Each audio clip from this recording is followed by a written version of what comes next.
This is the presentation of Group 2 for experiment number 7 about the teaching flume and weirs.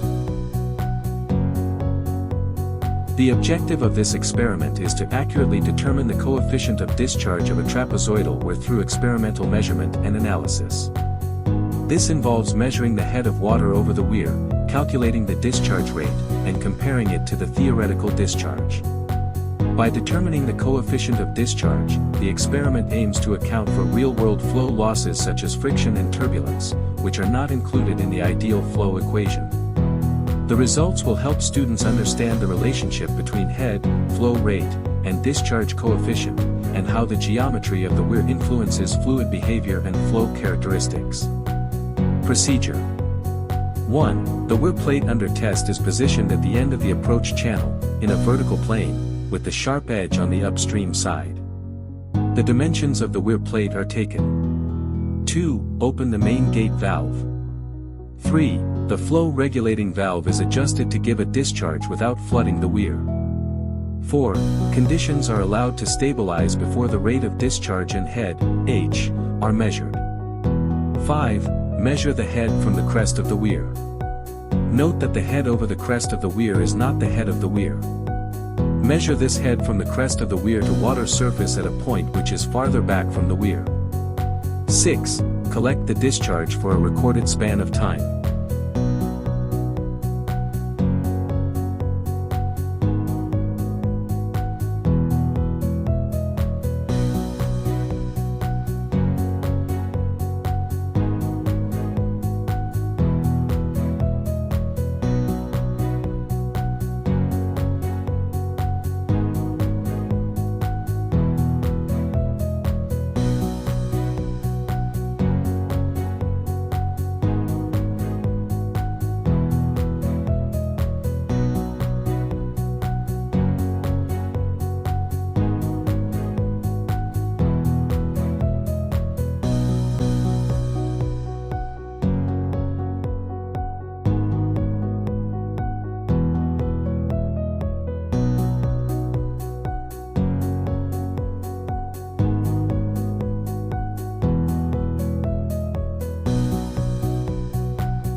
Observation. During the experiment, it was observed that as the head of water above the crest of the trapezoidal were increased, the corresponding discharge also increased. This relationship shows a direct correlation between the water head and flow rate. The flow of water remained steady throughout the experiment, passing smoothly and uniformly over the sharp edge of the trapezoidal weir, which helped in minimizing energy losses. Accurate measurements of the head and discharge were taken at different flow rates, and the computed values of the coefficient of discharge C, D were recorded. These values were found to be relatively consistent across the trials, indicating that the experiment was conducted with good precision and that the flow conditions were stable. The consistency of the coefficient of discharge also suggests that the trapezoidal were provided a reliable means of measuring flow. Conclusion. The experiment demonstrated that the coefficient of discharge of a trapezoidal weir is influenced by several factors, including the head of water above the crest, the angle of the notch, and the overall geometry of the weir. As the head increases, the discharge increases proportionally, confirming the theoretical relationship between flow rate and head. The trapezoidal weir design allows for better flow measurement accuracy compared to other weir types because it can handle both low and high flow rates efficiently. Understanding the behavior of water flow over weirs is crucial in hydraulic engineering, particularly in the design of flow measurement devices, irrigation systems, and flood control structures. This experiment highlights the importance of precise measurement techniques and the role of weir geometry in achieving consistent and reliable flow data, which can be applied in practical engineering applications. Thank you for watching.